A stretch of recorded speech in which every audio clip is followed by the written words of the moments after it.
Magandang araw. Itago niyo na lang po ako sa pangalang Kyle. Ako po ay 30 anyos. Binata at isang simpleng magbubukid lang sa aming lugar dito sa Negros Oriental. Ang kwento na ibabahagi ko ay tungkol sa asawa at biyanan naming kapitbahay na di umano'y napapabalitang aswang. Hindi ko naman kasi personal na nakitang nagbago po sila talaga ng anyo, pero alam ko at ramdam ko na marami silang lihim na tinatago na hindi namin kayang ipaliwanag. Sisimulan ko po sana ang aking kwento noong taong 2012. 18 anyos lang po ako ng mga panahon na yon. Bali nag-aaral pa ako ng 4th year high school noon. Wala pa kasi ang K-12 classes dati. 5:00 ang oras ng uwian namin mula sa eskwelahan. Marami kaming naglalakad pa uwi. Siyempre dahil bukid, hindi maiiwasan ang magsabay-sabay na para mas masaya. Yung kalsada pa namang papunta dati sa eskwelahan namin ay pinag-uusapang tambayan daw ng mga aswang kaya pinakaiiwasan. Hindi naman ako matatakutin na tao talaga. Kaso lang kapag may namatay, ayun, kabado talaga ako. Kung ano-ano na kasi ang nai-imagine ko, lalo na kapag sinasama ako ni nanay na makilamay. Bale sa tabi ng kalsada lang kami nakatira. Yung bahay namin ay gawa sa kawayan ng dingding at yero naman po ang bubong. Wala pa kaming kuryente noon dahil medyo strikto kapag nagpapakabit. Ang daming requirements na hinahanap. May gasera naman na nagsisilbing ilaw namin sa madilim na gabi. Nag-aaral ako ng lessons namin nung gabing yon nang marinig ang hagulgulan sa tapat ng bahay, kina Mang Waldo. Nagtataka ako kung ano bang posibleng nangyari. Bala ko pa nga sanang makiusisa kung hindi lang ba ako nagulat sa bigla ding pagsulpot ni nanay sa may pinto. Kyle, halika, samahan mo ko. Puntahan natin si paring Waldo. Namatay daw ang asawa niya. Wika sa akin ni nanay. Kaagad kong tiniklop ang notebook ko at itinabi ang ballpen. Mabilis sa 4:00 humawak kaagad ako sa damit ni nanay. Kahit binata na ako, hindi ko na maiaalis sa ugali ang pagiging clingy at malambing kay nanay. Palibhasa, ako ang bunso niyang anak. Nauna na pala si tatay sa tahanan ng aming kapitbahay. Nagulat ako kasi nag-iiyakan sina Grace at Dindo na mga anak ni Mang Waldo. Sa may kawayang sofa naman, nakahiga ang bangkay ng nanay nila. May iilan ding malapit na kaanak doon. Mukhang naunang tawagan ni na Grace kanina. Kami naman kasi ay nasa tapat lang kaya imposible talagang hindi namin malalaman kaagad kung may komosyon sa kanilang bahay. Ang sabi ni Mang Waldo, inatake raw sa puso si Aling Nita. Nadatnan na nga lang nilang nakahandusay ang ginang sa banyo eh. May sugat din sa ulo na malamang yon ang dahilan ng ikinamatay nito.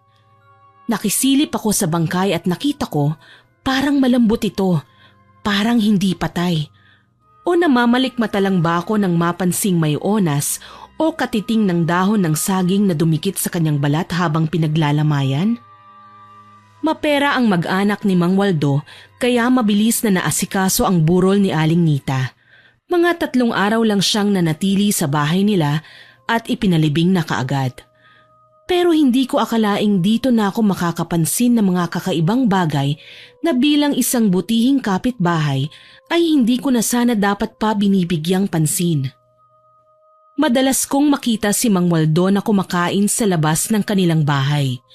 Ang mesang kainan kasi nila ay nasa bakuran lang. Tsaka may ilaw naman sila kaya maliwanag talaga. Sina Grace at Dindo ay hindi na naglalagi sa bahay nila simula nung namatay ang nanay nila. Balita ko, hindi nila kasundo si Mang Waldo. Likas akong mausisa kaya hindi ko na kailangan pang magtanong. Nakakapagmasid ako. Umakyat ako sa 2nd palapag ng bahay namin at nakumpirmangang karne ang nilalantakan ni Mang Waldo. Malalaking hiwa ng karne. May dinuguan, may prito na atay at nakakadiri lang talagang langhapin dahil hindi man lang siya gumagamit ng bawang. As in malansang-malansang amoy na nakakarating sa aking kinaroroonan. Alam ko naman kasi na hindi ko na ito dapat pang pinakikialaman pero nariyan kasi yung kutob sa ikabuturan ng pagkatao ko na para bang may mali sa kanyang ginagawa. Minsan, naikwento ko kay nanay ang mga napansin ko. Nay, parang may kakaiba dyan sa kapitbahay natin. Parang ang weirdo lang niya. Palagi ko siyang nakikitang kumakain ng karne na siya lang mag-isa. Hindi naman sila nagkatay. Hindi ko din nakitang bumili ng karne sa tindahan. Pinandilatan niya ako ng mga mata at pinagalitan. Ikaw anak ha, kalalaki mong tao, tsismoso ka. Huwag mo nang uulitin yan kung ayaw mong mapabarangay. Tungayaw sa akin ni nanay. Napakamot na lang ako ng ulo ng mga panahong yun. Pero kung dati na pala akong nakakapansin, hindi ko lang lubos akalain ang ganong pangyayari ay mauulit na naman makalipas ang 3 taon.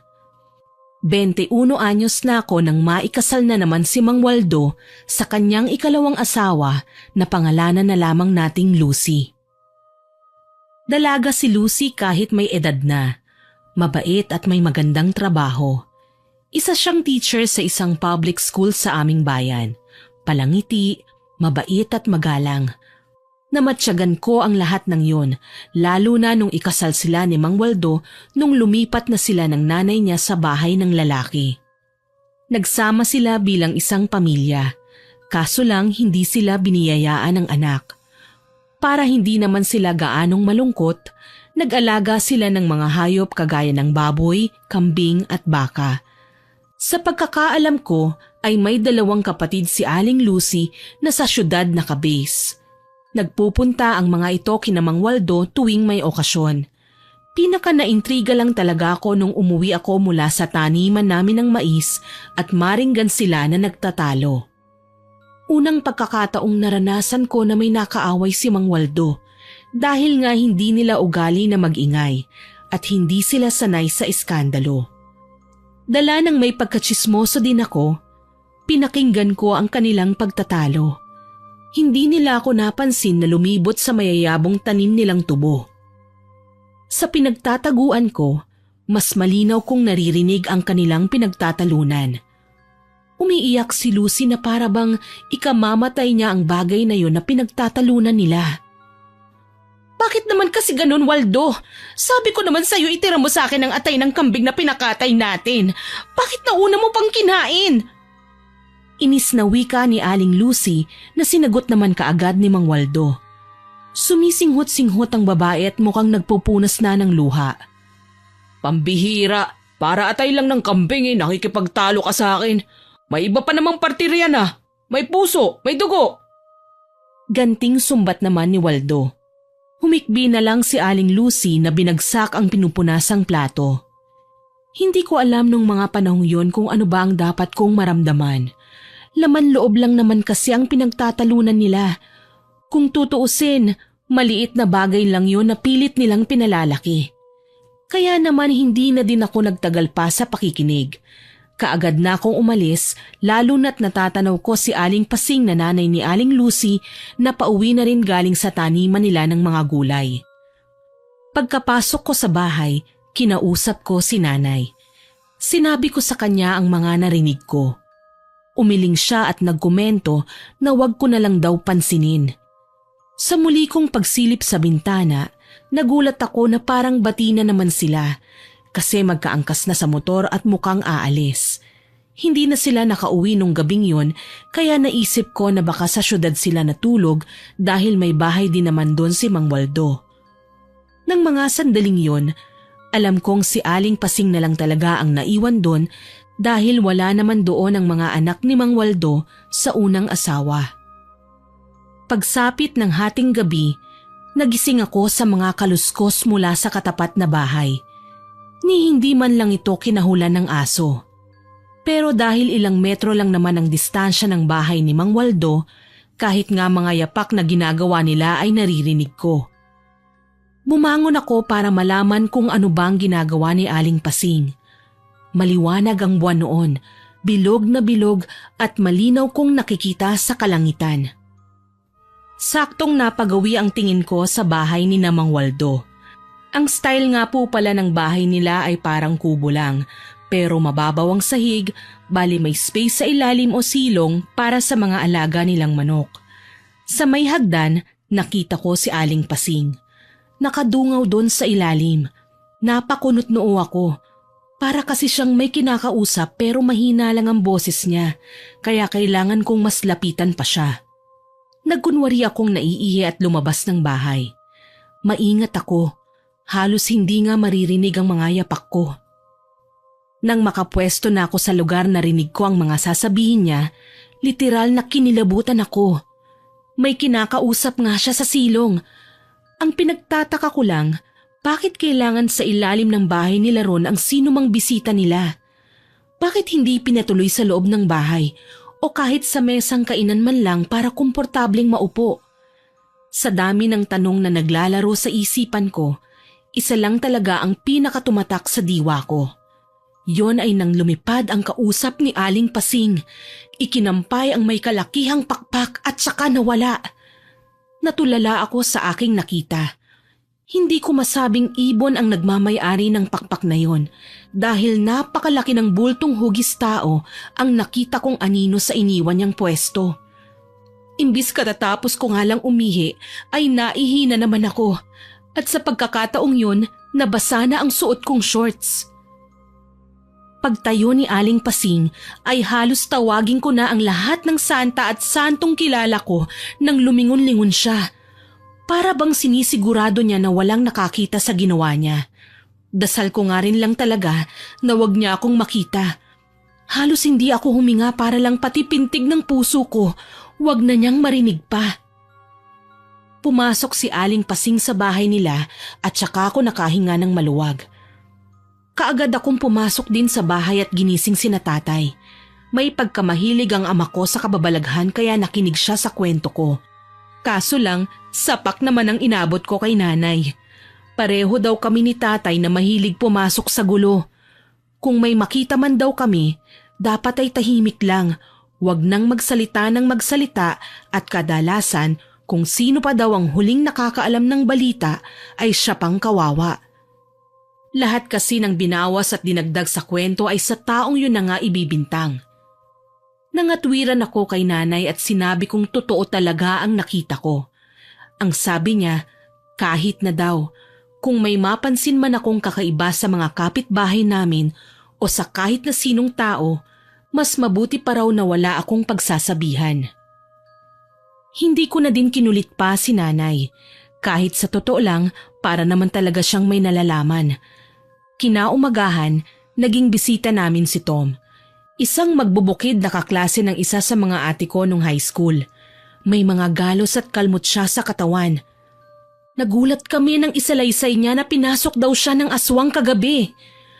Ayon sa kanya, sa may lutuan pumasok ang aswang at pilit siyang inaabot.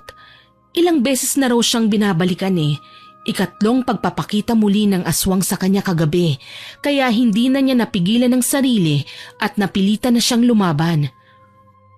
Gamit ang punyal, sinaksak niya ang aswang sa dibdib, kaya timbuwang ito sa kanyang harapan.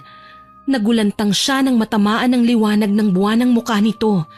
Nakilala niya ang babaeng aswang bilang si Aling Lucy. Balak na daw pala siyang tapusin ito, kaya inunahan na niya. Sugatan ng aswang ng lisanin ng bahay nila. Hindi kami makapaniwala sa aming mga nalaman. Parang imposibleng maging aswang si Aling Lucy. Sa bait nito at galang, ni hindi nga ito makabasag ng pinggan. At dahil malilate na ako, nagpaalam na ako sa kanila na pupunta na sa paaralan. Paalis na ako papuntang eskwelahan nang mamataan ko si Aling Pasing na paalis na ng bahay nila. Parang tutungo na naman siya sa taniman ng gulay, kaya naisip kong pumuslit sa may bakuran nila para lang silipin kung ano ba ang meron sa silong. Malapit na ako nang may marinig akong ingay ng kung anong nilalang sa ilalim ng sahig nila. Parang tunog ng ibon na parang atungal. Sigurado ko, atungal ng sigbin ang narinig kong nasa ilalim ng bahay nila. Ang mga tinatawag na sigbin ay kawangis ng kangaroo na alaga ng mga aswang. Palaging nakatuwad ang mga ito at pabaligtad kung tumingin sa tao.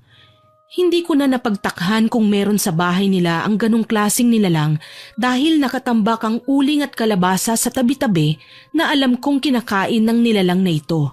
Sila ang naghahanap ng mabibiktima bago nila ito ipaatake sa amo nilang aswang.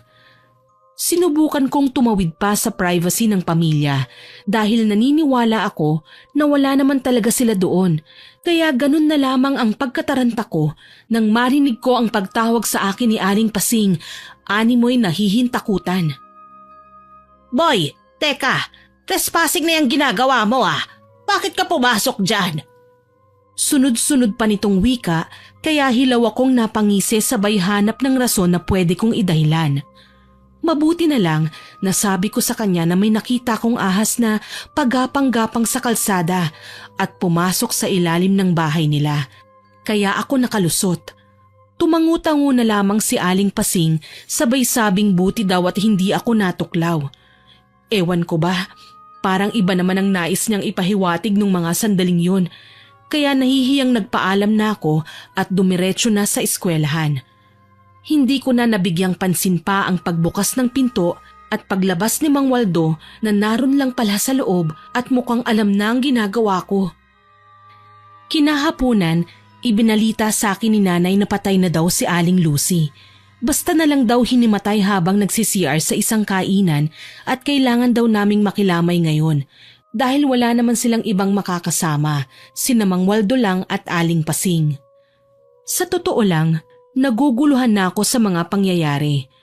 Paanong namatay ng ganun lang si Aling Lucy? Gayong tingin ko naman sa kanya ay malusog at malakas. Mas lalong sumama nga ang duda ko na aswang nga si Aling Pasing. Ang tanong, alam ba ito ni Mang Waldo? At paano naman ang biglaang pagkamatay ni Aling Lucy? Para nga makumpirma ang hinala ko, sumama ko kay Nanay sa katapat na bahay. Sina Tatay naman ay abala sa pagpipintura ng kabaong na paglalagyan ng patay.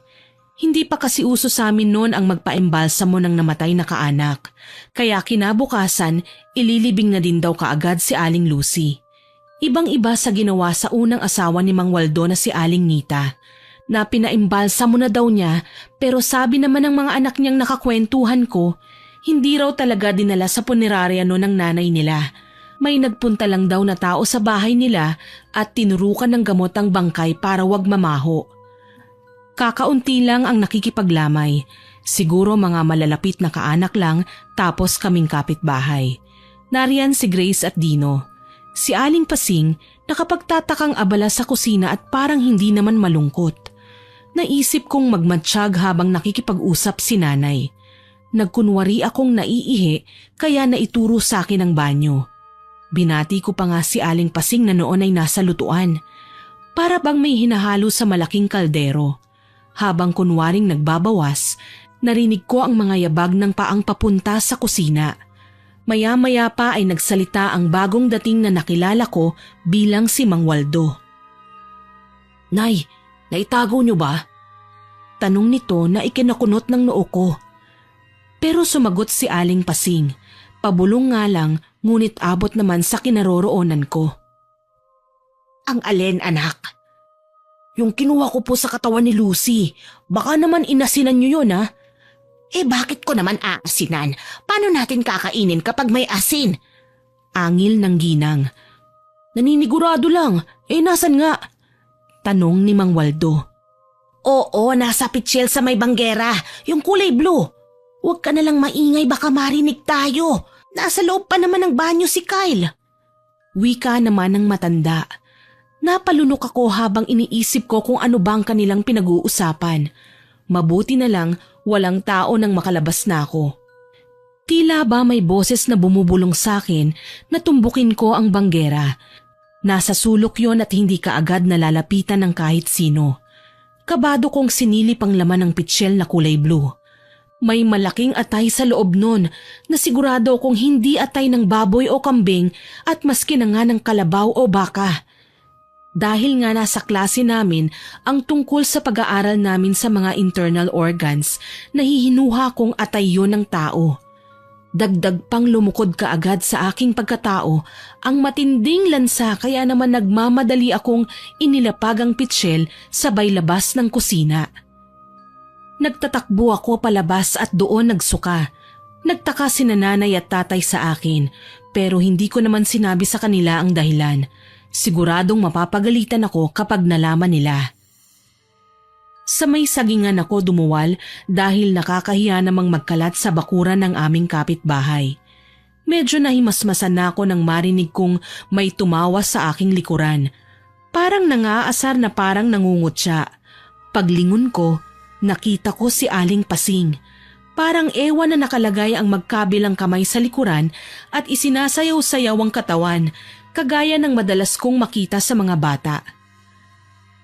Kayo po pala, Aling Pasing. May kailangan po ba kayo? Tanong ko sa kanya na mas ikinalawak ng kanyang ngisi. Umiling-iling ang ginang sabay turo sa sagingan sa aming harapan. Wala naman. Napansin ko lang. May kasukat kang katawan ng saging dyan sa unahan eh. Parang inihanda talaga. Dahil sa kanyang sinabi, binigyan niya lang ako ng ideya tungkol sa kung ano ang tunay niyang pagkatao at kung ano ang talagang ginagawa nila. Ngayon, alam kong hindi lang basta hinimatay si Aling Lucy at hindi na nagising. Pinatay siya dahil sarili niyang pamilya ay inatake na ng gutom. Hindi na ako nakapagpaalam sa kanya nang pumasok ako ng bahay nila. Nanginginig na nakasulyap ako sa kabaong. Naitanong ko sa aking sarili kung si Aling Lucy pa ba ang nasa higaan o naglalamay na lang ba kami sa katawan ng saging. Dala ng matinding pagdududa, tinulak ko ang bangkay. Nagulat ako nang gumulong-gulong ang bangkay kahit na dapat ay naninigas na ito, malamig at mabigat. Mabuti na lang din naabutan ako ni nanay. Literal na kinurot niya ako sa singit at hinila ako palayo sa kama. Kyle! Lintik kang bata ka. Ano bang ginagawa mo? Mapapalayas tayo dyan sa ginagawa mo eh. Pinata ka na. Para ka pa ding isip bata. Pati ba naman sa bahay ng iba ay ipapahiya mo ko? Nanggagalaiti nitong wika. Mabuti na lang talaga walang nakakita sa ginawa ko. Pero hindi ko man nasilayan ang lagim na isinasagawang lamay ni Aling Lucy. Isa lang ang natitiyak ko. Hindi na nga si Aling Lucy ang pinaglalamayan namin.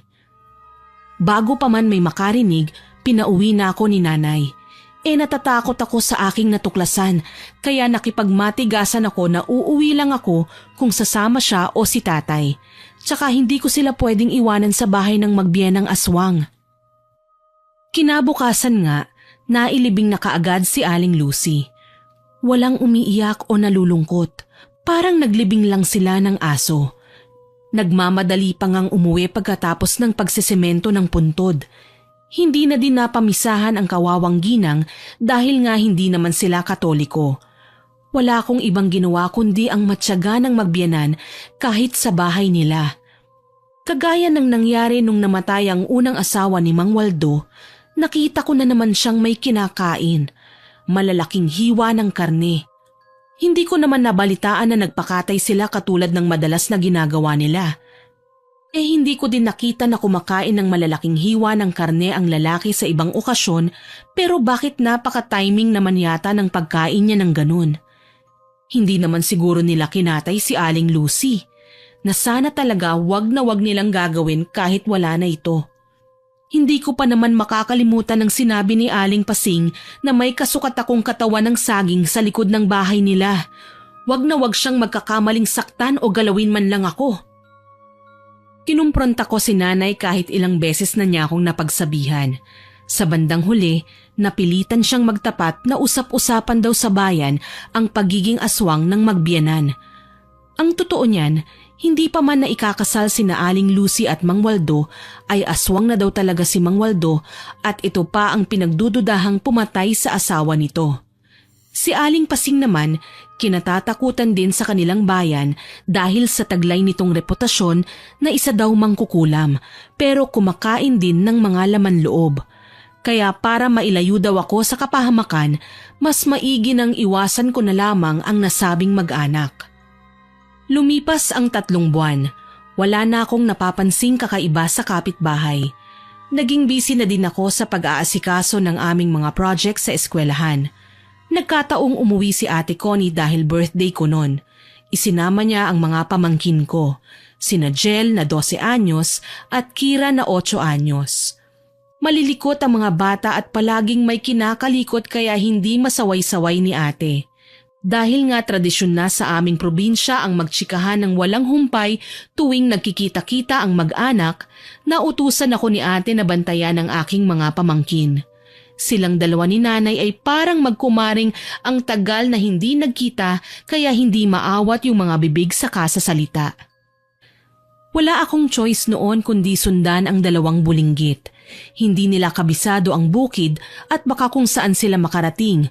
Mamaya si Aling Pasing o Mang Waldo pa ang makakita sa kanila, naloko na talaga.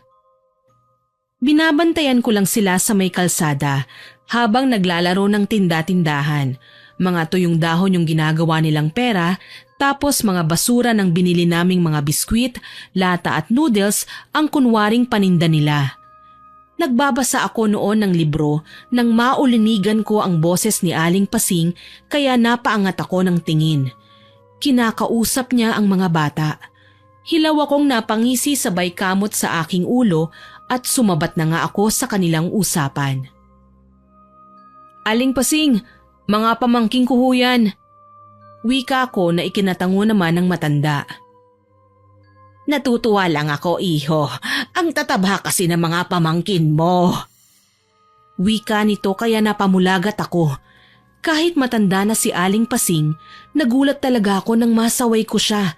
Sinabi ko na wag niyang pinupuri at pinagmamasdan ang mga pamangkin ko dahil baka mabati.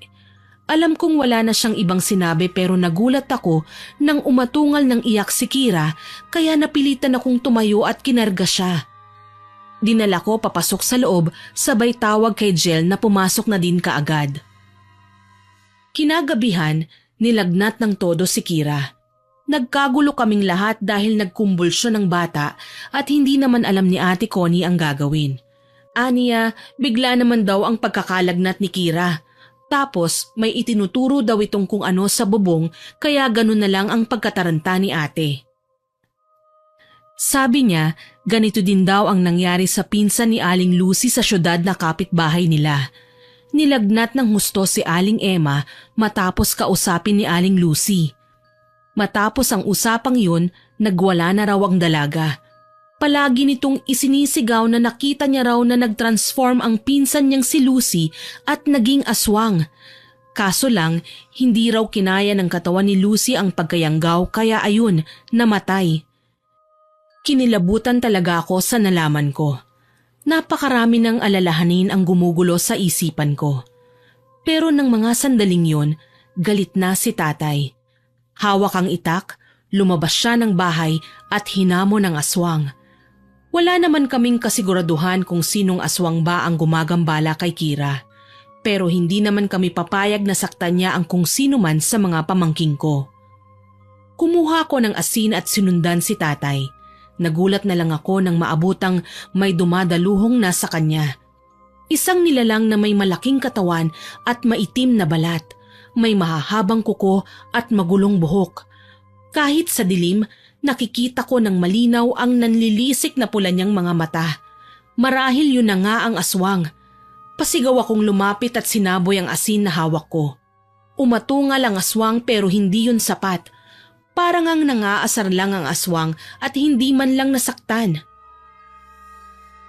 Nataranta ko nang makitang sinakal niya si tatay. Hindi ko alam kung ano ang nakain ko at pinangalanan ko ang aswang. Ang sabi ko, "Aling Pasing, magkapit-bahay tayo. Wala naman sanang traiduran." At binitiwan ng aswang ang tatay ko. Umangil ang aswang at ako naman ang kanyang binuweltahan na hindi naman siya nagtagumpay. Sa halip, nagawa kong gumulong ng daluhungin niya ako. Kaso lang, dahil mas malakas nga sa akin ang aswang, nagawa niya akong kalmutin. Hindi nagustuhan ni tatay ang nangyari sa akin, kaya kaagad niya akong tinulungan. Ilang beses niya ding hinampas ng itak ang aswang na nakakagulat lang dahil hindi man lang ito tinatablan. "Ang kapal ng balat ng hayop na to ah!" Angil ni tatay at kinuha ang kanyang langis na sabi ay pangontra daw sa mga aswang. Binuhos niya ito sa mukha ng nilalang kaya napasigaw ito. Nakita ko nang umalis ang aswang para sana tumakas. Kaso lang, may isa na namang dumating at pinuntiryang kalabanin ang umatake sa amin. Base sa nakikita kong bulto ng katawan nito ay isang lalaki ang aswang ang dumating. Para kaming nakakita ng palabas sa telebisyon ng tila ba mga hayop na nagbubungguan ang mga aswang at nag-uungulan. Kahit na pareho silang nakakatakot, alam kong ipinagtatanggol kami ng aswang na bagong dating. Umatras kami kaagad at nag-impake. Walang naiwan sa bahay nang magdesisyon kaming dalhin sa albularyo si Kira. Iniwan namin ang dalawang aswang na nagpapatayan at halos hindi na kinilala ang isa't isa. Kahit naman kasi nasaan yung aswang sila, alam namin na sila ay walang iba kundi ang magbiyenan na si Mang Waldo at Aling Pasing. Pagdating sa albularyo, tinawas kaagad si Kira. Tama nga ako, may kinalaman ang aswang sa pagkakalagnat niya. Binalak daw palang kunin ng aswang ang aking pamangkin dahil kinurot-kurot na daw ito ng aswang. Hintakot kong kinausap si Kira na noong mga sandaling yun ay nagkamalay na. Sabi niya, totoo daw na kinurot siya ni Aling Pasing. Mataba raw kasi siya at makinis. Tapos, kasya daw siya sa kaldero nila. Yun ang dahilan kung bakit siya umiyak dahil natakot siya. Sinigundahan naman ni Jel ang sinabi ng kapatid. Sabi pa nga daw ni Aling Pasing, ang saya daw siguro ng buhay nila kung palaging may dumarating na matatabang batang gaya nila. Baka raw hindi na nila kailanganing lumipad para lamang mabusog. Sobrang kinilabutan ako sa aking mga nalaman. Idagdag pa ang impormasyong ibinahagi sa amin ni Tom noong nakaraang buwan at ang mga nakita ko maging ang kinwento ni Ate Connie. Kumpirmado ngang mga aswang ang kapitbahay naming magbiyanan. Humingi kami ng advice kay Mang Agustin na isang albularyo sa kung ano ba ang pwede naming gawin. Aniya, hindi namin kayang labanan ang mga aswang kung wala kaming yamyam o orasyon kaya mas mabuting palayasin na lang daw namin ang mga ito kesa makapambiktima pa. Pinagmasdan ni tatay si Mang Agustin na animoy may dalawa itong ulo. Para naman kasing ang daling gawin yun, nauna pa nga yatang tumira si Mang Waldo sa lugar na yon kesa sa amin Aniya, hindi na daw namin gagamitan ng pilitan o puwersahan ang pagpapalayas sa kanila. Ang magagawa lang namin, maghanap ng bugok na itlog at parmesan daw ito ng badyaw o biga, isang klase ng halamang may pagkakahawig sa gabi.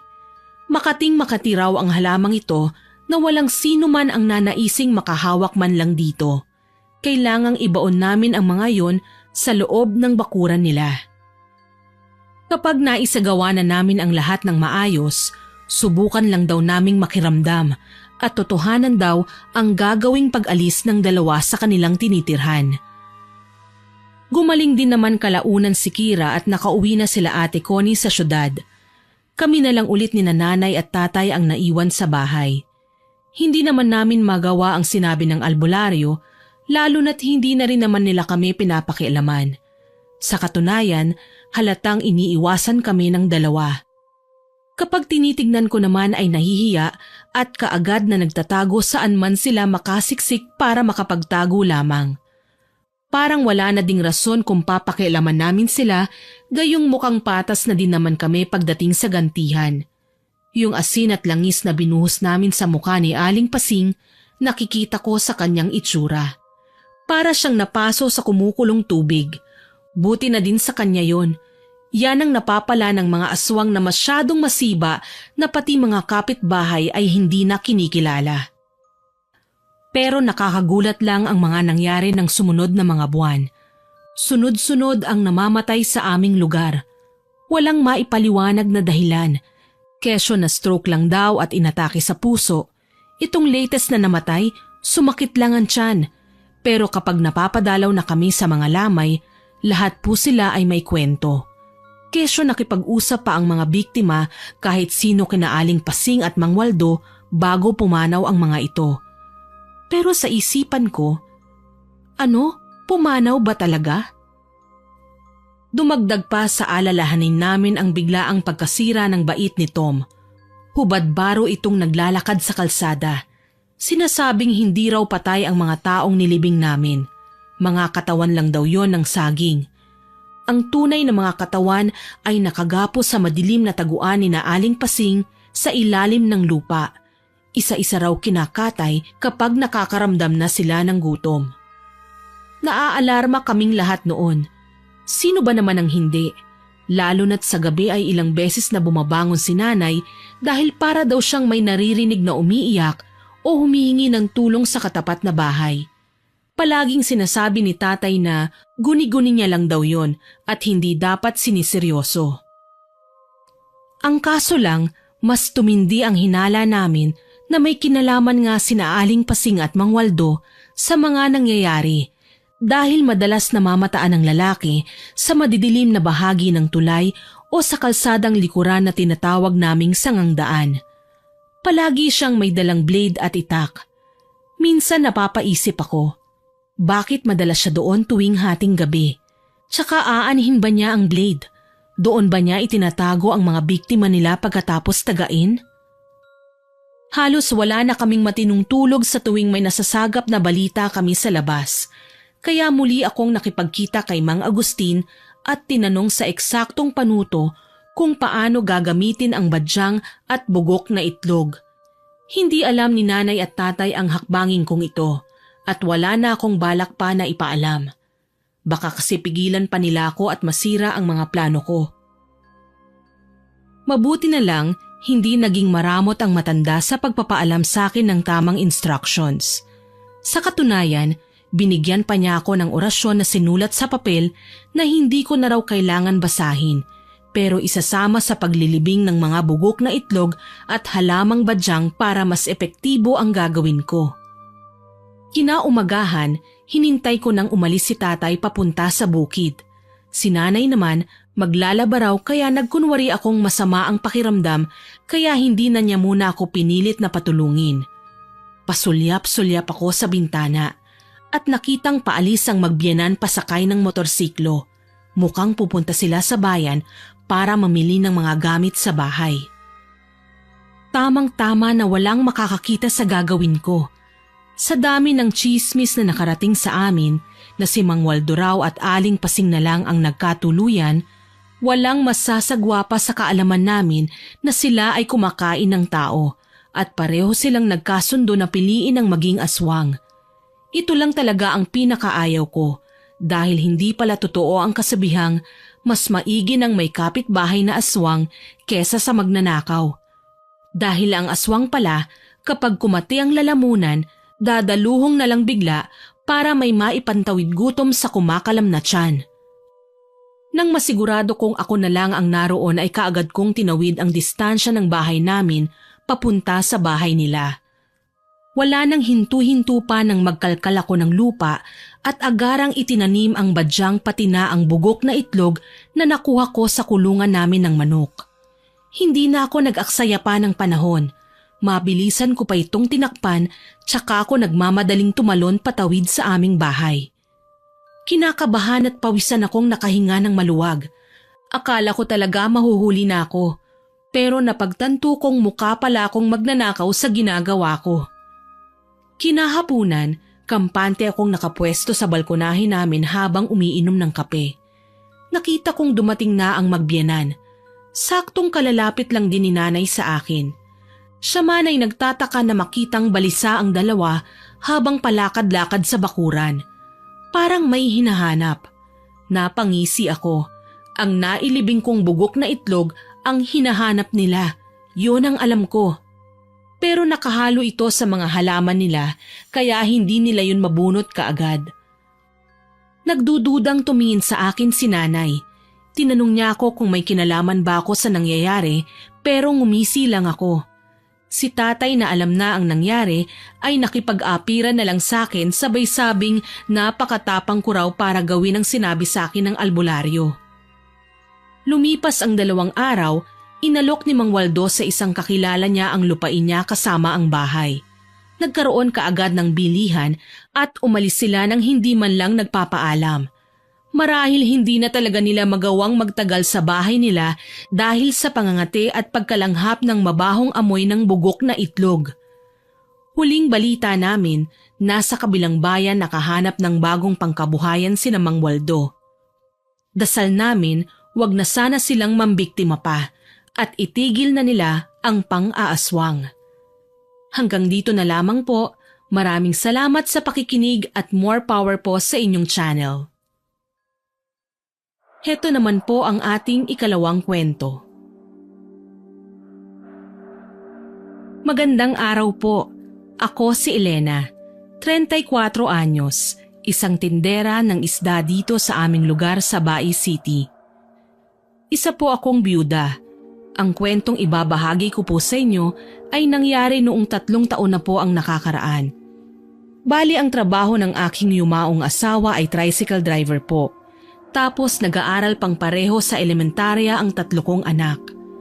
Maayos naman ang buhay namin kahit minsan may mga pagkakataong talagang nasasaid ang budget namin sa pang-araw-araw. Ito ang dahilan kung bakit kailangan naming kumayod. Dahil maraming gastusin sa eskwelahan kahit elementarya pa lamang. Maraming projects at kung ano-ano pang expenses na kailangang pagkagastahan sa bahay at personal na pangangailangan. Kasama ko sa pagtitinda ang aking nanay na itago na lang natin sa pangalang Aling Danya, 59 anyos, biyuda at nakatira na din sa aming bahay. Aminado po ako na kahit pa noong pagkatapos ng kasal namin ng aking asawang si Banjo ay hindi na talaga sila magkasundo ni nanay. Madalas silang magbangayan at magparinigan. Lalo na't itong nanay ko ay hindi talaga papatalo sa debatehan at paangasan ng katwiran. Ang mahalaga lang naman, lagi akong nasa tabi nila para mapagsabihan sila at mapigilan sakali man na magkapisikalan. Hindi ko naman magawang pagsabihan ng medyo maaanghang din ang aking nanay kapag sobrang naiimbierna na ako sa away nila. Natatakot kasi talaga ako sa kanya. Lingid sa kaalaman ng nakararami, marunong mambarang ang aking nanay. Isang matagal ng lihim na kahit kailan ay hindi ko pinagsasabi sa kahit na sino maski sa aking asawa. Ayokong husgahan niya kami at gamitin niya itong rason para iwanan niya ako. Nagtatrabaho naman kaming 3 kahit yun na lang ang gawin naming pakonsuelo sa mga pagkukulang namin bilang isang buong pamilya. Isa pa, kapag may kinikita si nanay sa kanyang pangungulam, ibinibigay niya sa akin para may panggastos ang mga apo niya sa eskwelahan. May maipambabayad kami sa kuryente, tubig at pwesto namin ng isda sa palengke. Ang problema nga lang itong si Banjo. Kapag nalalasing po kasi siya, madalas kaming nagkakagulo. Nagwawala siya at nagpaparinig ng kung ano-ano kaya nga nagagalit ako sa mga kasamahan niyang naglalasing. Baka kung ano-ano na lang ang pinagsasasabi nila sa asawa ko para masira ang mood nito. Isang araw, nagsara kami ng pwesto ni nanay ng maaga. Sabi ko sa kanya, sosorpresahin namin si Banjo kasi kaarawan ng asawa ko. Pumayag naman siya at hindi na nagsalita pa ng marami. Basta ang alam ko, mahal ako ni nanay at suportado niya ako saan man ako masaya. Namili kami sa isang malaking tindahan ng mga ihahanda. Kumuha ko ng spaghetti, pangmaha blanca at pansit. Gusto ko kasi na kahit minsan man lang maging espesyal ang araw na ito para sa kanya. Habang nakapila sa counter, nakita namin ang asawa ng kumpare ni Banjo. May mga binili rin. Nagkabatian kami sabay na patingin siya sa mga pinamili ko. Naitanong niya kung ano ang okasyon at mukhang espesyal ang mga yon. Ngumiti na lang ako at sabay sabing may sosorpresahin kami. Umangutang-ulang si Tanya, ang asawa ng kumpare ni Banjo na si Lucas at saka umismid. Ang sabi niya, may pasuspense pa raw ako, wala naman daw mawawala kung sasabihin ko sa kanya. Nainis ako dahil parang nainsulto ako sa paraan ng pagkakasabi niya, kaya naman nagpasya kong sagutin siya. Alam mo Tanya, wala ka namang pakialam kung may gusto kong sorpresahin. Mas paglaanan mo na lang ng pansin yung sarili mo, hindi ka na nga nakakapagsuklay eh. Inis kong wika sa kanya. Kapag sinabi ko kasi ang plano ko, ikukwento niya yon sa asawa niya. Tapos si Lucas naman, ikukwento kay Banjo ang plano namin ni nanay. Hindi na surprise yun kasi nga malalaman na nila. Umirap sa akin si Tanya at nauna kaming iniwan. Nagmura si nanay at masamang tinitigan si Tanya pero pinigilan ko na lang siya kaagad. Sinabi ko na hayaan na lang niya ang babae. Nagpatuloy kami sa pamimili at sinundo pa ang mga bata sa eskwelahan. Pagdating sa bahay, naging abala kami sa pagluluto. Hindi ko alam na noong mga oras na yon, kinukwento na pala ni Tanya kay Lucas at Banjo ang maling impormasyon para lang mag-away kami ng aking asawa. Pinalabas niya na may kinatagpo akong lalaki at kinukonsinti pa ako ng aking nanay. Narinig ito ng kaibigan kong si Ada kaya kaagad niyang ikinuwento sa akin ang lahat. Naku Elena, hindi ka dapat nagtitiwala sa Tanya na yan. Ang galing humabi ng kwento. Biro mo, sinabi niya sa asawa mo na may kinakatagpo kang lalaki at binilhan mo pa raw ng groceries. Sumbong niya sa akin. Todo tanggi ako sa mga paratang ni Tanya dahil hindi naman totoo. Gayunpaman, nataranta ko. Alam ko kung paano magalit si Banjo. Nagwawala yon at kung minsan, napagbubuhatan pa ako ng kamay. Hinawakan ako ni nanay tsaka niya sinabi na dedepensahan niya ako dahil hindi naman daw yon totoo. Umalis kaagad si Ada nang makarinig ng kalansing sa gate. Dumating na si Banjo. Abot-abot ang kaba ko at lihim na nagdarasal na sana wag na siyang mag-iskandalo. Kaso lang, sinalubong niya ako ng isang malakas na sampal. Walang iya ka, Elena! Nagtatrabaho ako ng marangal tapos ipanggagastos mo lang sa lalaki mo? Ang kapal ng mukha mong gamitin ang perang pinaghirapan ko sa kalandian mo! Nanggigigil niyang wika. Nabigla ako sa bilis ng mga pangyayari kaya hiningal ako sa tindi ng emosyon. Hindi totoo yan. Yang nakuhanan mo ng peking balita, makati lang talaga ang bibig. Mas naniniwala ka sa mga tsismosa ha, ganun ba? Galit na galit ko ding wika sabay tulak sa kanya. Nagsimula ng mag-iyakan ang aming mga anak na nahintakutan sa naging reaksyon ng tatay nila. Maging ang ilang kapitbahay ay naiskandalo at nakiusyoso sa ingay na likha namin. Nang mga sandaling yun, wala na akong ibang nais gawin kundi ang ingudngod ang nguso ni Tanya sa kalsada. Galit na dinuro ako ni Banjo, sa kanya sinabing kahit kailan hindi raw sinungaling si Tanya. Kaya nga sila namuhay ni Lucas nang hindi nag-aaway, na malayo raw sa gulo dahil mabuti at mabait daw ang kumari niya. Halos masuka ako sa pandidire dahil sa lahat ng sinabi niya. Itinanggi ko ang lahat ng yon pero dinamay pa niya si nanay at sinabing kinukonsinti raw ang kalandian ko. Kinakampihan pa niya ang babaeng inggitera at walang ibang trip sa buhay kundi ang manira ng pagsasama ng iba. Umiyak ako at galit na sinabi kay Banjo na umalis kami ni nanay dahil nais namin siyang sorpresahin sa kaarawan niya. Na hindi ko sinabi kay Tanya ang balak ko dahil mas lalong sisirain ni Tanya ang plano ko at hindi na ito magiging sorpresa pa. Sa halip na mahiya at humingi ng tawad, binalibag pa niya ang kawayan naming sofa at saka umalis. Hinihingal akong umiiyak, lalo na't animoy may palabas sa telebisyon na nakadungaw pa talaga ang mga kapitbahay namin sa bintana. Inasikan ko silang lahat at saka sinabing tapos na ang palabas kaya magsilayas na silang lahat. Hindi ko naikalma ang aking sarili, lalo na at narinig ko ang matinis na halakhak ni Tanya sa tapat lang ng bahay, kaya ganun na lang ang mabilisan kong paghakbang at nakita nga siya sa labas ng bahay nila. Walang sabi-sabing sinampal ko siya na ikinagalit niya sa akin. Pero nang mga sandaling yun, hindi ako nakaramdam ng takot. Sumigaw si Tanya at lumaban sa akin ng sabunutan. Kaso lang iba talaga ang nagagawa ng galit. Tipong hindi ako papayag na hindi manalo sa away namin na yun. Nagawa ko nga siyang ingudngod sa simento kaya siya nagkagalos. Dito na nagkagulo ang mga kapitbahay. May naririnig pa akong nagpupustahan ng mga adik. Natataranta naman na lumabas si Lucas at dinaluhan ng kanyang asawa. Tinulak niya ako kaya ako naman ang natumba sa semento. Sakto naman na nakita ni nanay ang nangyari kaya tinulungan niya ako. Nilapitan pa niya si Lucas at makailang beses na binayo sa dibdib. Walang yaka! Sinaktan mo ang anak ko!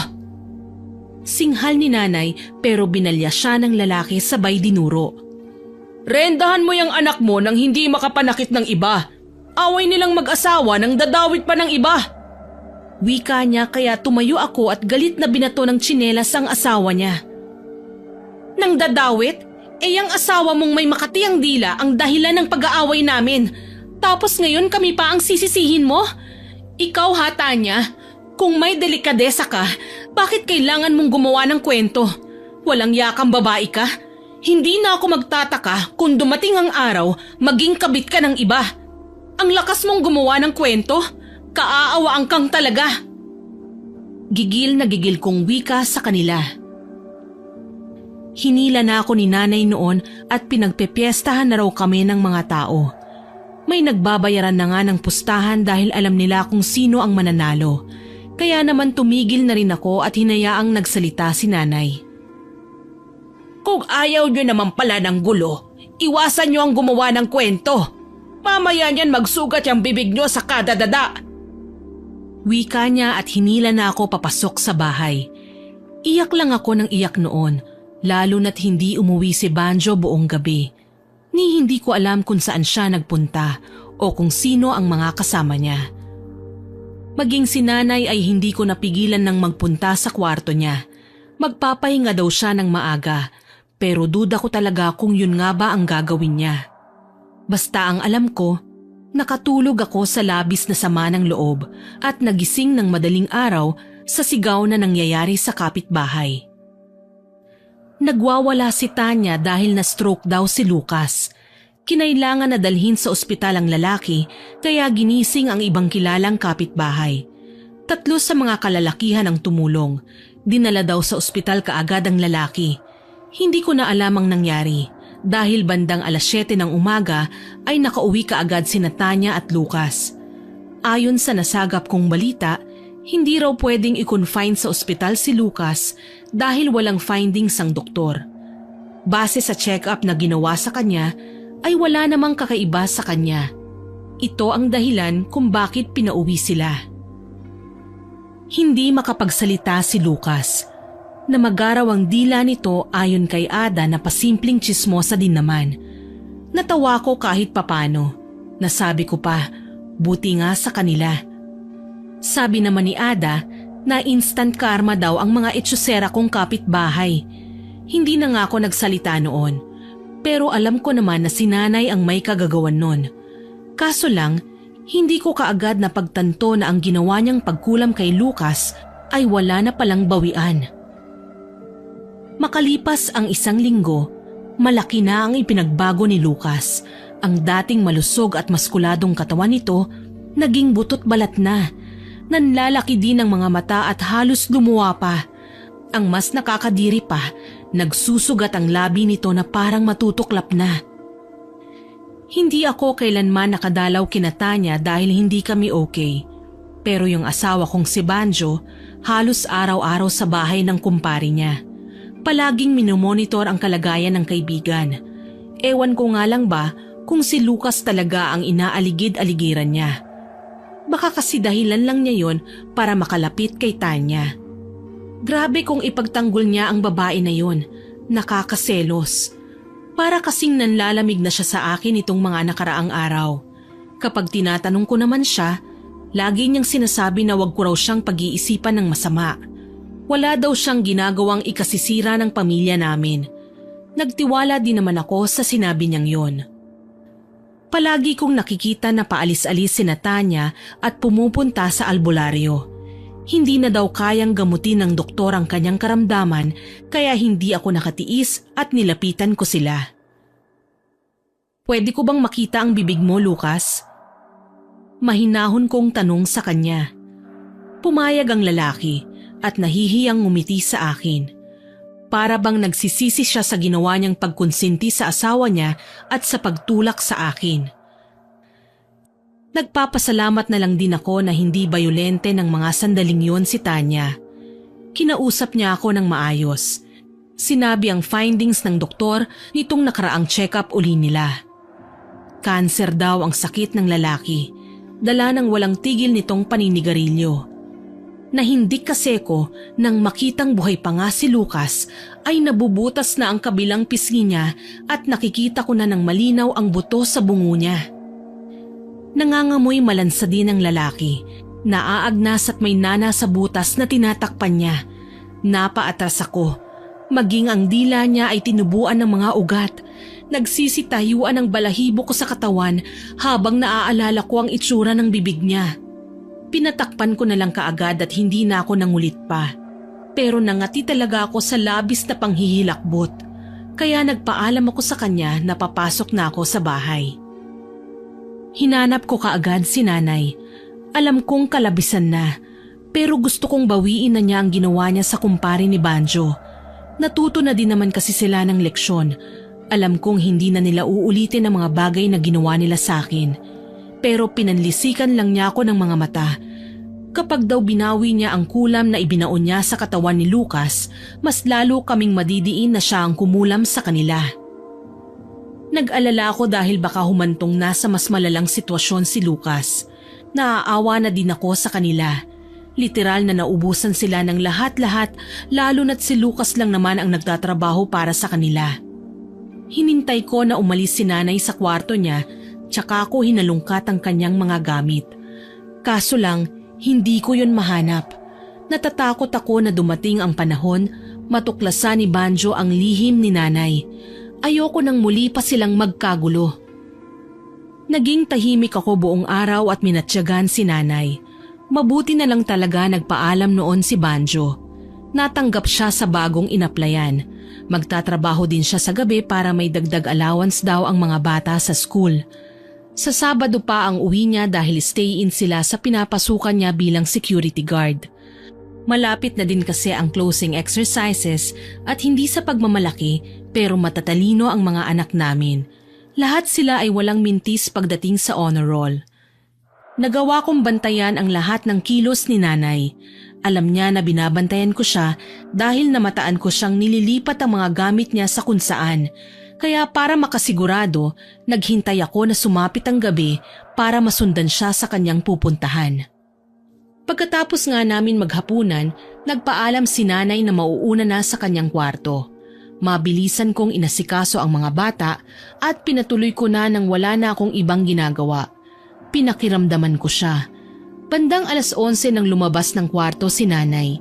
Nagpanggap akong natutulog kaya wala siyang kaalam-alam sa mga pinaggagagawa ko. Nakita ko siyang nagtungo sa likod bahay, papunta sa mayayabong na puno ng mangga at akasya. Nilibot ko ng tingin ang paligid at nagulat ako. May nakasinding itim na kandila sa buong paligid ng pinakabakuran. Sa pinakagitna ng espasyo ay may hugis bilog na simbolong nakaguhit kung saan nakapaloob ito sa isang malaking bituin. Naroon si nanay, nakaluhod at nagdarasal. Para bang wala siyang balak na magpaistorbo kahit kanino. May suot din siyang itim na kapang hindi ko alam kung saan nanggaling. Ang alam ko lang, ito ang unang pagkakataon na nakita ko si nanay na ganito. Para siyang mas mataas na uri ng mangkukulam na nakikita ko lamang sa mga palabas. Sa tabi niya ay may kahong nakabuyangyang ang laman. May mga garapon na may lamang iba't ibang klase at nakakalasong insekto, may telang puro sulat Latin ang nakalimbag, may bungo ng tao na may binilot na mga papel, may libreta at anting-anting, may mga ugat at iba't ibang klase ng dahon na nakalagay sa bawat botelya at mga langis na kumikislap ang laman. Sa kabilang bahagi naman ay isang pinagtabi-tabing bato na may naglalagablab na panggatong sa ilalim kung saan may nakasalang na kawa na kumukulo ang lamang kulay asul na likido. May mga manikang nakasabit at may nakatatak na pangalan ng tao, litrato din ng kung sino-sinong tao at mga karayom. Napatakip ako ng aking bibig. Kinilabutan ako sa pwedeng gawin ni nanay nung mga sandaling yon. Parang may papatayin siya o mas malamang may kukulamin na naman siya.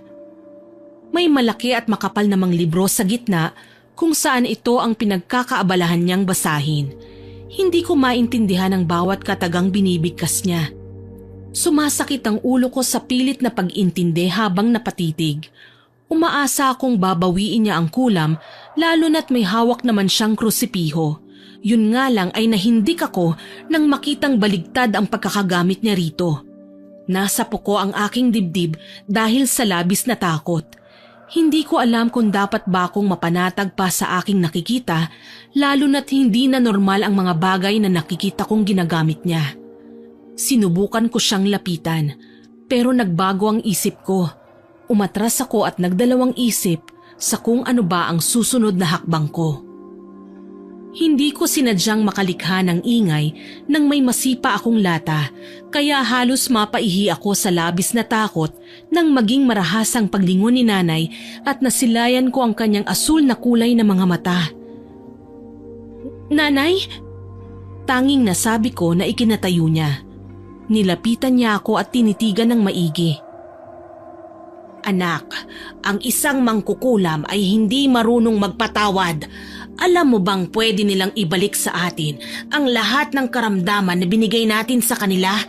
Kaya marapat lang napatayin natin ang mga taong gustong sumira sa buhay mo."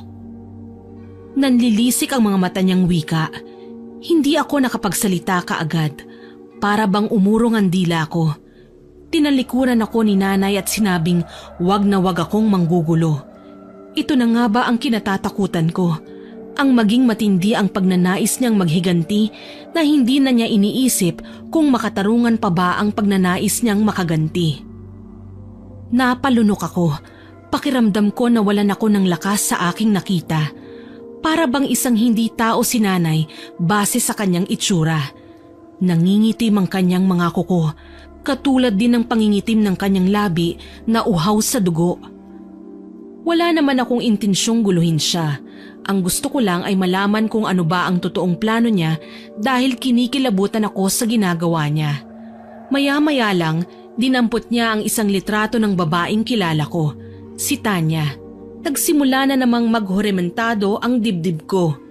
Gusto ko siyang pigilan pero wala akong magawa. Nakapikit ang mga mata ni nanay habang hawak niya ang librong kulay itim at paulit-ulit na binibigkas ang mga salitang tila bahangin lang ang nakakaintindi.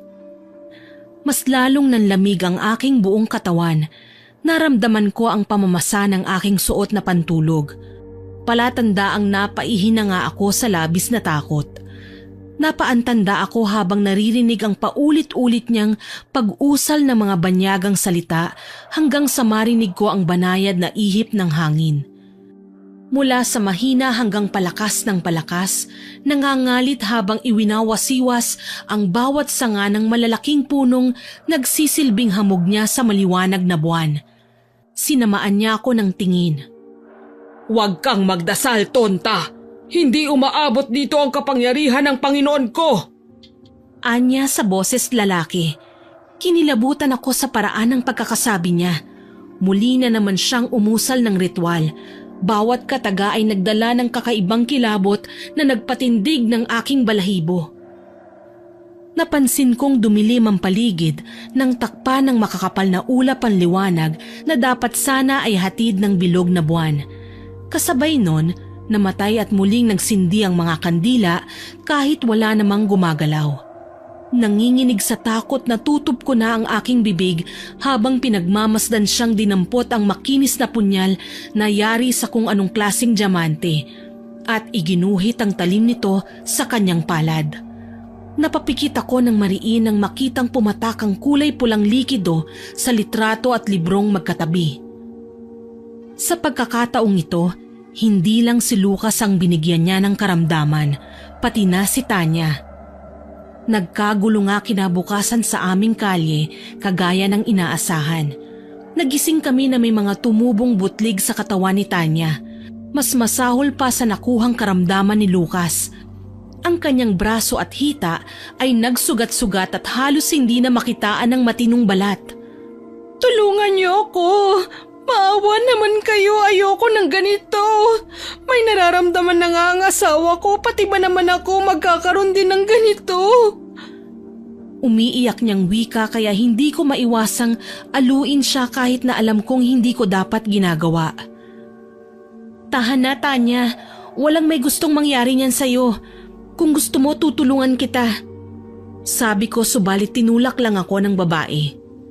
Itigil mo na nga ang kaplastikan mo, pwede? Alam ko naman na ikaw ang may kagagawa ng kamalasan sa pamilya ko eh. Baka nga ikaw pang nagpakulam sa amin. Singhal nito sa akin. Hindi makapaniwala na napatingin ako sa paligid. Nagsisimula na akong titigan ng mga tao kaya naman gayon na lang ang takot na aking nadarama. Paano na ngayon kapag mas nagtagal pa ang pagsasalita ni Tanya, baka may masabi siyang magsisilbing dahilan para kamuhian ako ng mga tao. Napapahiyang tinalikuran ko siya at pumasok sa bahay. Nakita ko si nanay na aliw na tinititigan ako. Sabi niya, nakita ko na ang hinahanap ko. Ako ngayon ang pinagbibintangan na mangkukulam, kaya paano raw niya bibigyan ng pagkakataon ng mga taong nais akong saktan? Umiyak ako at nagkulong sa kwarto buong araw.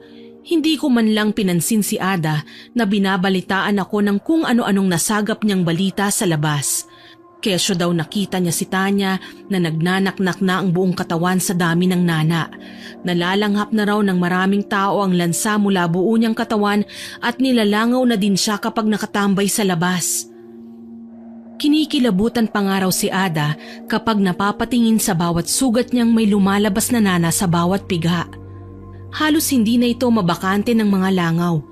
Ang langaw naman may kasamang uod kaya naiiwan doon ang mga nakakahindik na nilalang at nagpaparami. Wala akong masabi sa lahat ng mga nalaman ko.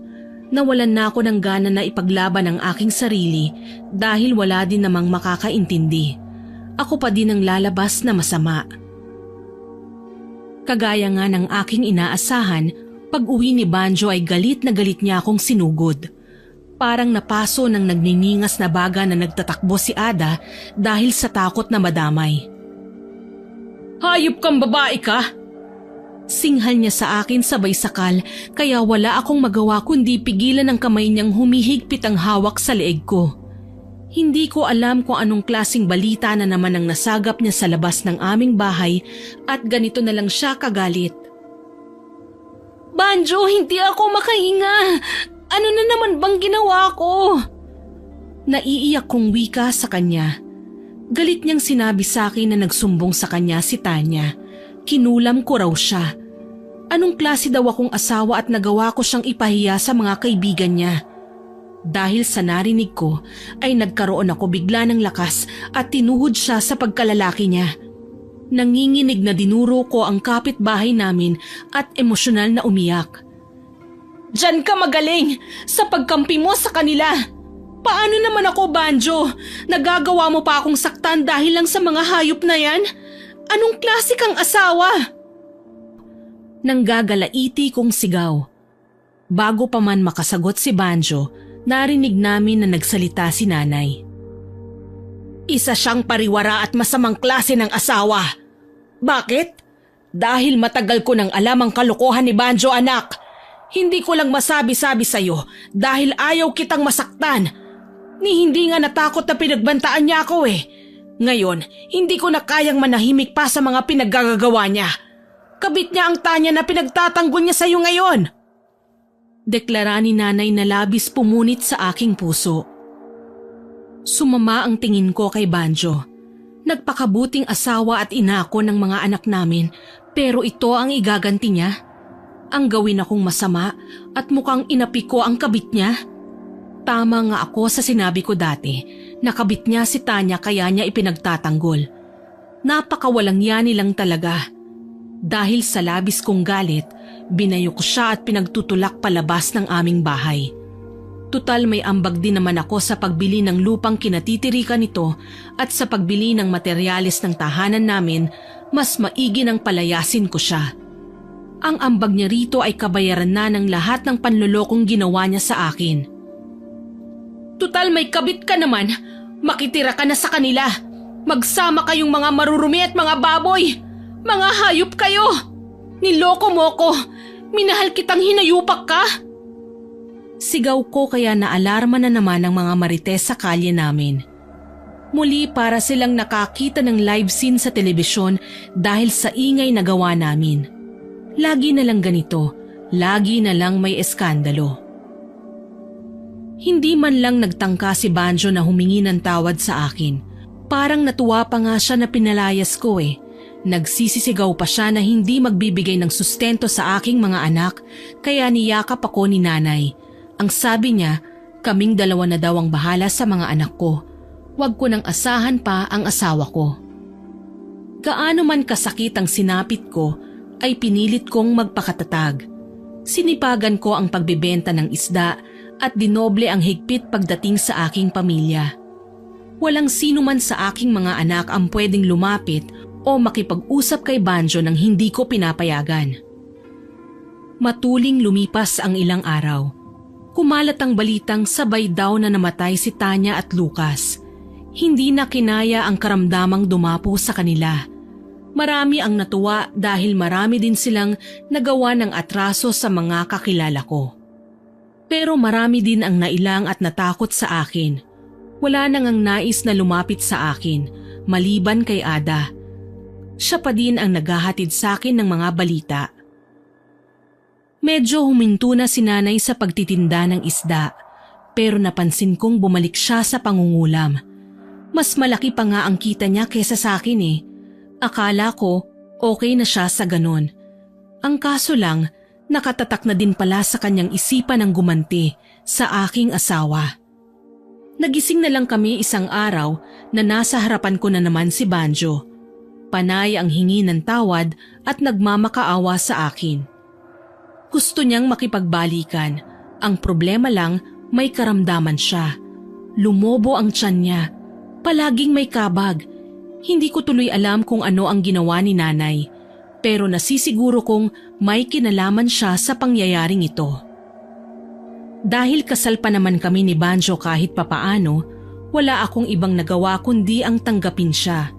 Hindi ko naman kayang pagmasdan na lamang siyang ganon ang sinapit, lalo na at mistula na siyang isinumpa sa kanyang kalagayan.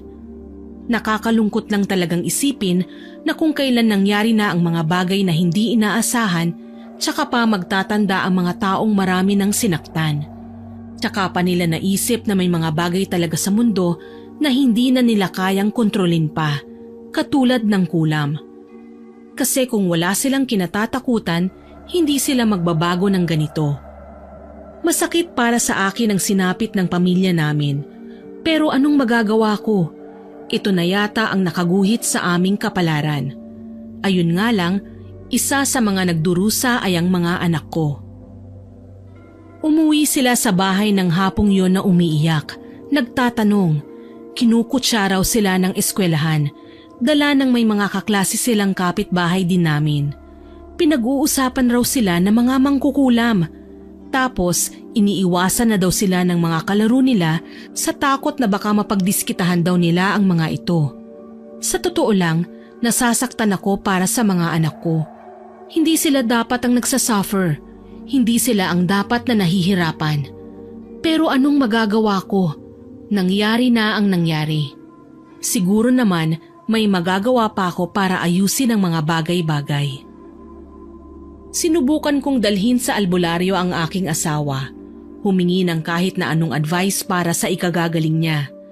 Nakakatatlong albularyo na nga akong nalapitan pero iling lamang ang tangi nilang nagagawa. Malakas daw ang mambabarang na kumanti sa aking asawa. Kung magagawa ko lang daw na mapalambot ang puso niya, baka may pag-asa pa. Hindi ko alam kung ano ba ang tumatakbo sa isipan ni nanay dahil ilang beses ko na siyang nakitang gigil na gigil sa kanyang ginagawa. Para bang natutuwa pa siya. Muli akong naghalungkat sa silid ni nanay nang minsang umalis siya. Marami akong nakitang bagay na hindi na dapat tinatago doon dahil nga nagpupunta sa loob ang mga anak namin. May mga pangalan at litrato ng taong kailangan niyang pahirapan. May mga listahan ng mga taong papatay na talaga sa tulong ng kulam. May mga taong nakadepende ang matatanggap na kulam ayon sa kasalanan. Nabaghan ako. Hindi ito ang pinangarap kong buhay namin ng pamilya ko. Kaya naman sobrang nasasaktan ako sa mga nangyayari. Kaya nang sandaling yon, nagpasya akong sunugin ang mga bagay na nagpapalakas ng loob ng nanay ko. Panahon na din naman siguro para siya ang disiplinahin ko. Ayokong mabuhay gamit ang perang bayad sa pagpatay sa ibang tao gamit ang pangkukulam. Tinipon ko ang mga ito sa likod bahay at sinilaban. Sa ganoong sitwasyon ako naabutan ni nanay. Halos isumpa niya ako sa aking ginawa, pero buo na talaga ang loob ko. Tatapusin ko na ang kanyang kasamaan. Nagwala si nanay at pinagtatapon lahat ng halaman na maabot ng kanyang tingin. Wala siyang pinipili, pati mga paso ay pinagbabasag niya, kaya maging si Banjo na noon ay nasa salas, napasilip sa kung ano ang nangyayari sa amin. Napaiyak ako nang magpalipat-lipat ang tingin ni Banjo sa mga gamit na sinunog ko. Wala pa man siyang sinasabi, pinagtapat ko na ang lahat ng nalaman ko. Sinabi ko sa kanya ang kakayahan ni nanay na kahit wala pa ang mga sinunog ko ay magagawa niyang makapanakit ng tao. Napaatras si Banjo. Akala ko nga magwawala siya at magagalit sa akin. Pero napaiyak ako sa kanyang sinabi. Inay, halos masira na ang ulo ko sa kaiisip kung sino ba ang taong may malaking galit sa akin at nagawa akong bigyan ng ganitong karamdaman. Pero ngayon nalaman ko, wala akong ibang hiling kundi sana mapatawad niyo ako. Hindi ko sinasadya na minsan naging masama. Hindi po ako perpekto at nakakagawa ako ng kasalanan kahit hindi ko naisin. Sana mapatawad niyo ako ni Elena. Wika niya sabay na paiyak. Hindi ko natiis si Banjo. Mahal ko siya sa kabila ng lahat pero hindi si nanay. Pinanlisikan niya lang kami ng mga mata, sabay sabing hindi raw libre ang kanyang kapatawaran. Mas lalong hindi ako sang-ayon sa kanyang ginawa. Ang Diyos nga kayang patawarin kahit na ang pinakamasamang tao sa mundo siya pa kaya? Tunay na nilamon na nga siya ng puot at kadiliman. Inalalayan ko si Banjo at hinayaan ng magpahinga. Sinabi ko sa kanya na ako na ang makikipag-usap kay nanay. Kaso lang sa hindi inaasahang pangyayari, umungol sa labis na sakit si Banjo. Sinapo niya ang tiyan niya kaya nagulantang ako. Takot na takot ako na baka may mangyari ng masama sa kanya. Muli kong binalikan si nanay at pinakiusapan na tama na. Tigilan na niya ang kanyang ginagawa. Pero hindi niya ako pinakinggan. Sa katunayan, mas naging doble ang paglaki ng tiyan ni Banjo. Ni hindi na siya nakakapagsalita. Ang mga anak naman namin ay wala noong sandaling yun na ipinagpapasalamat ko na din dahil hindi nila makikita kung gaano kahirap ang sitwasyon ng kanilang ama. Mapait nang umiti si Banjo sa akin, sabay sabing mahal niya ako. Nasinagot ko naman at sinabing mahal ko rin siya. Hindi ko alam, huli na pala yun. Walang ano-ano, sumabog sa aking harapan ang katawan ni Banjo. Nangamoy lansa ako, lalo na't halos masiraan ako ng bait nang magkalat sa aking muka at sa ibang parte ng aming bahay ang lamang loob ng aking asawa. Hindi ako makapaniwala sa mga nangyari. Nagkalat ang buhangin sa kung saan na mukhang siyang ginamit ng aking ina para pahirapan si Banjo. Ni hindi ako nakapagpakawala ng palahaw, natulala lang ako sa aking mga nakita. Gustuhin ko mang sakta ng aking ina, wala na. Tapos na ang lahat. Hindi ko na maibabalik si Banjo sa dati dahil wala na siya. Kung sana hindi na ako nagdrama pa nung araw na nalaman kong niloloko ko ni Banjo, hindi ito mangyayari sa kanya. Kung sana hinayaan ko na lang sila ni Tanya na harap-harapan akong pagtaksilan. Kasi kahit ako naman talaga ang nasaktan, malinaw na ako pa din ang magdadala ng konsensya. Hindi ako matatahimik hanggat nabubuhay ako. Kumalat sa aming lugar ang pagkamatay ni Banjo. Sa edad kong 31, nabiyuda na kaagad ako. Simula noon ay wala nang sino man ang nais na mapalapit sa akin, maging si Ada. Naisip niya, nagawa ko raw kulamin ng sarili kong asawa, paano pa kaya siya na kaibigan ko lang? Literal na nasira ang buhay ko sa mga nangyari. Pero anong magagawa ko? Ganun na ang tingin nila sa akin. Nagpa siya akong lumipat ng tahanan. Malapit pa din sa dati naming tinitirhan pero nasa kabila ng kalye. At least kahit alam ng mga tao ang pinagdaanan ko, hindi naman nila ako ginugulo. Hindi nila ako pinakikialaman. Mas tahimik na ang buhay ko ngayon. May mga gabi na lang na hindi kayang iwaglit sa isipan ng mga nangyari kina Tanya, Lucas at Banjo. Minsan dinadala nila ako sa panaginip. Humihingi ako ng tawad sa kanila. Nagmamakaawa na itigil na nila ang pagpapakita at panggagambala. Ngunit may mga panahon talagang kung kailan nais ko ng mamuhay ng normal ay hindi ko magawa. Sumama sa akin sa paglipat si nanay at ipinagpatuloy niya ang kanyang pangungulam. Hindi ko na siya tinangkang pigilan pa. Ang mahalaga sa akin, malinis na ang konsensya ko at hindi ko kailanman kinukonsinti ang mga pinaggagawa niya. Hanggang dito na lamang po. Maligayang Pasko at manigong bagong taon sa ating lahat. Hanggang dito na lamang po, maligayang Pasko at manigong bagong taon sa ating lahat. Naway nakapulutan niyo ng aral ang aking binahaging kwento. Ako po si Miss Winnie na nagpapasalamat sa inyong pakikinig.